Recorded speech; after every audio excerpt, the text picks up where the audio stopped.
Physical and political tremors in South America, today on The World.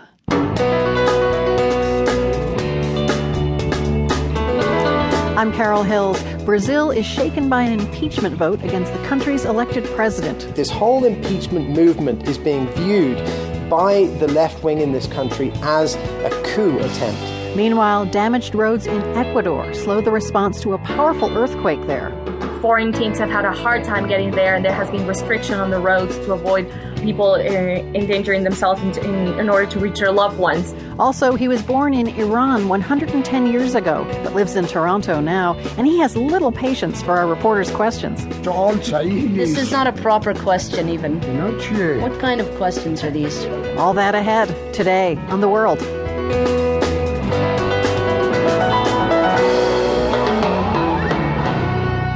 It's Marathon Monday here in Boston. It's a day of celebration and reflection. We're going to hear what it's like 3 years after the Boston bombing, but first we go to Brazil, where the political crisis has hit a boiling point. Yesterday, the lower house of Congress voted to impeach the president, Dilma Rousseff. Will Carlos of our Global Post team is in the capital, Brasilia, and he talked to demonstrators at both pro- and anti-impeachment rallies yesterday. Will, it sort of sounded like a party there. When you hear the sound and watch the video, what was the atmosphere like as lawmakers voted to impeach Dilma Rousseff? Well, it really depends what side of the literal fence you were on. The government had put a big fence up down the middle of the esplanade where all the protesters were. And I think, fairly self-explanatory. On one side, the pro-impeachment side, it was a very excited atmosphere. A lot of people sort of playing drums, drinking beer and cheering with glee every time there was a vote against Dilma. And on the other side, with every progressive vote, people started to drift away until there weren't that many people left.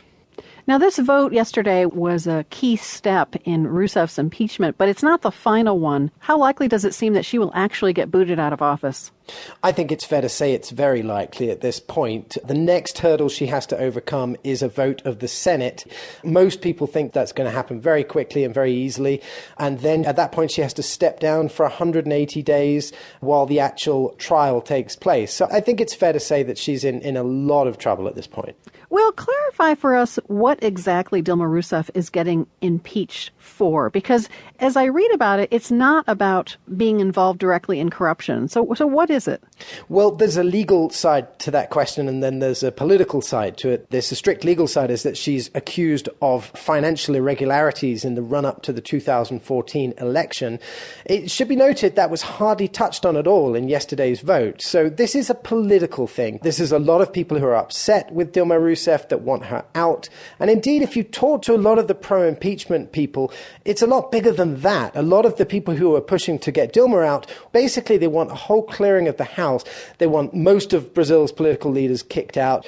Here's Ivan Gunter. He's a 20-year-old from Belo Horizonte, and this is what he said. Qualquer pessoa que tentar impedir a vontade do povo vai receber a resposta do povo. So basically what he's saying is anybody who tries to impede the will of the people will receive the same response from the people and will be kicked out of the presidential palace and kicked out of the government. And that's a sentiment that I heard again and again and again from people, it should be said, on both sides of that fence.